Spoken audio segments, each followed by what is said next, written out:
Imagine for a moment that you live in another country, one completely foreign to this one, and you have an opportunity one fall to spend a week in Birmingham.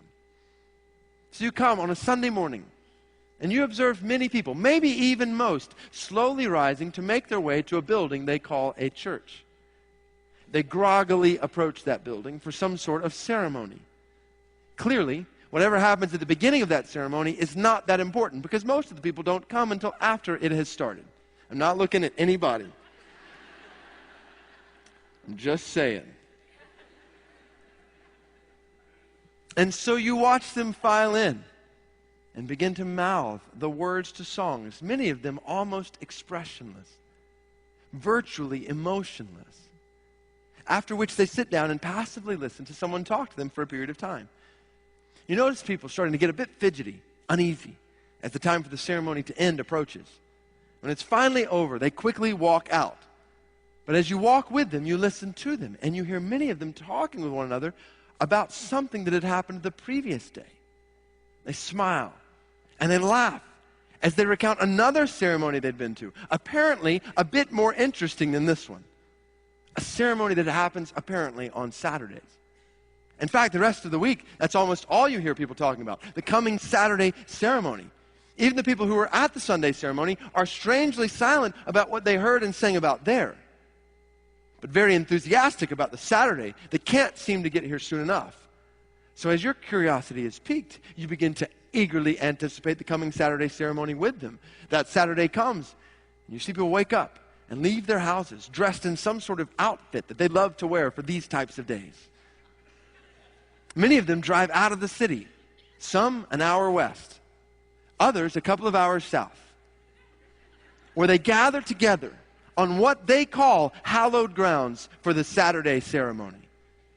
They get there early for this ceremony, way early, where they eat and drink and laugh and play, not just with their family or with their friends, but with complete strangers. You've never seen community like this.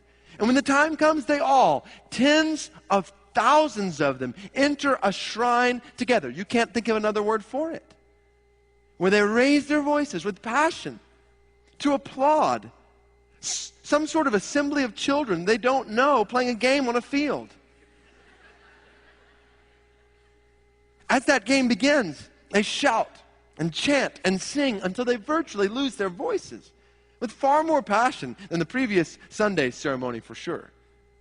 People don't look at their watches at this ceremony. They're so engulfed in what they're seeing and experiencing, they actually get excited when it goes into what they call overtime, because going long like this is a sign of a really exciting game. And the fun doesn't end after the ceremony is over anyway. When the boys that everybody has been cheering for win the game, the celebration has only begun. And the amazing thing is that it's not just the people who are at the ceremony who are celebrating. You come to find out that back in Birmingham, thousands and thousands of others who couldn't get here stayed there to watch this game on what they call a TV, though many of them are large enough to be virtual movie screens.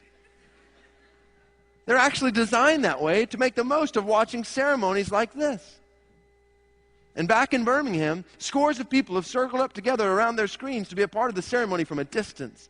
They too, in their homes, are jumping up and down and high-fiving each other, celebrating the ceremony when it's over. And then, when it's all over, late in the evening, almost as if there's nothing to be prepared for the next day, they go to bed.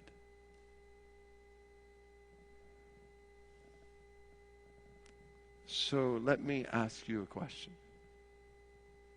If you were that visitor from another country and you came to this city on a week during the fall, be honest.